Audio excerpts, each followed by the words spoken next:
So when you say, I'm getting ready for that retirement word or whatever that is, that next phase of life, I can see how decline could come very quickly if you suddenly are faced with that disorienting dilemma of what do I do now? So to talk a Exactly. bit about that and the business of that, is the decline like immediate, or does it happen over a few months? Or talk a bit about that and how your business kind of works to stop that. Like everything, there's a variable response. So I'll go from the worst kind of end of the spectrum I've seen to the best. Worst end of the spectrum was someone's they knew that the end of their career was coming. They were an executive. The company was sold. They thought they were going to be retained with the new owners, and they weren't. So they were suddenly without a job, if you will. And it wasn't a financial insecurity, it was a how can I be unemployed? I was an executive of a big company. So this person rapidly jumped into another position. Didn't take Wow. time to kind of breathe after leaving the first and consider options for the second. Certainly didn't think about, what they were drawn to for fulfillment and purpose. They just jumped to another job that was a terrible, terrible fit. So then they reached a point where they had to quit that job and had no plan for what comes next and went through 2 weeks where they were so stressed they could not sleep. And sleep is so restorative, and they had a mental break. And it's now been a couple of years, and there's actually been a brain scan done, and the part of the brain was permanently damaged from that 2 weeks of not sleeping.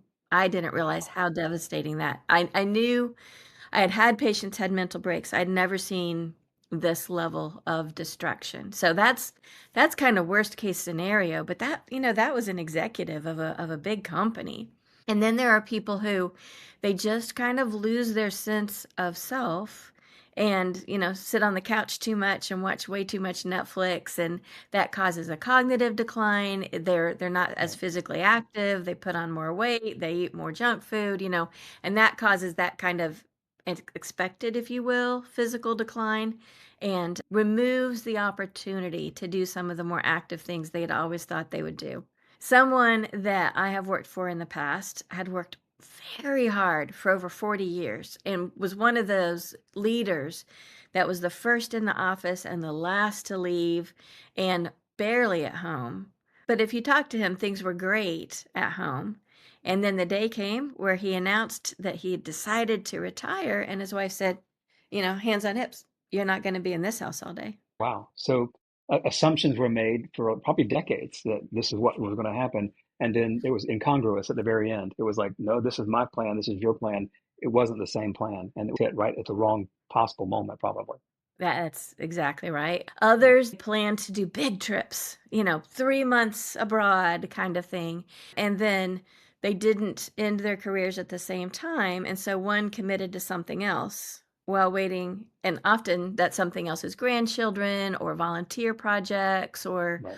or different things, but they don't feel like they can now leave for months at a time. And then we know that the divorce rate for people around their 50s is the highest it's ever been in the history of the planet, and seems to still be rising. Sadly, we know the suicide rate. That when we think about suicide and people ending their lives, there's a lot of emphasis placed on teens and people in their early 20s, as there should be, but that's not the group with the highest suicide rate. It's men around retirement and beyond. And some of Right. that is loss of sense of self, and some of that is not knowing how to navigate certain types of health conditions and feeling like it's going to drain the finances. And I have yet to talk to a family who knew that the man was making that kind of decision or that would ever have wanted him to make that decision to save the money. So there's a lot of complexities to it. It's surprising to me that the business of wellness is not quite as, out there as it should be. I mean, we talk about portfolio managers every day, but we're assuming that's a financial portfolio. We don't think about my wellness portfolio. So talk about the business as we kind of close up here today. I'd like to ask a few specific questions about what made you address these root causes that you're talking about, and how did you find that you needed to be in business to address this very serious and needed function? It turned out to be a good thing that I was in academia and that I'm a science geek, and I had to research this and say, "Well, what is out there to help people plan this part?" and find very, very little. And so, again, I used the National Science Foundation process, and I interviewed about 100 different people that were nearing the end of their career, right at the transition, or within the first few years after the transition. And from those interviews, developed this series of tools that we use to guide people to design their wellness portfolio. So we dive into how do you control your health?